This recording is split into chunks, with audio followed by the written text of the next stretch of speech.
but now we get ready to turn 2020 into 2021. Now, I mean, normally hoist up a glass, have a toast.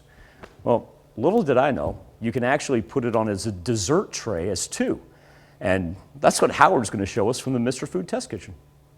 Where did the year go? It's hard to believe that New Year's Eve is right around the corner. Now, we know that many of you will be staying home instead of going out to celebrate. Maybe you're having a few friends over and counting down the new year with a celebration of your own.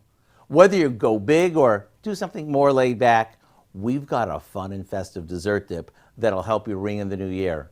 To whip this up, we combine a cup of dry white cake mix, straight out of the box, with some canned vanilla frosting and a good amount of pink champagne.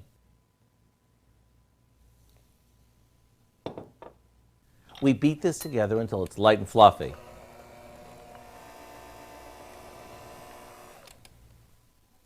You see, the combo of the frosting and the cake mix is what gives our dip a fancy bakery taste. And the champagne, well, what's New Year's without a little bubbly? Now we put this in a bowl and top it with some golden white decorating sugar to add a little shimmer. Surround it with some fresh berries and ladyfingers for dipping, and you're all set. It may sound simple, and it is, but let me tell you, it'll be the talk of the dessert table.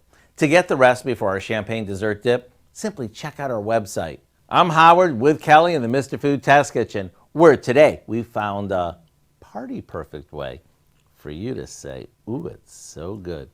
Happy New Year. And a very happy new year to you as well, Howard. And don't forget to pass along our best to Miss Kelly. We love it when she shows up in the kitchen there.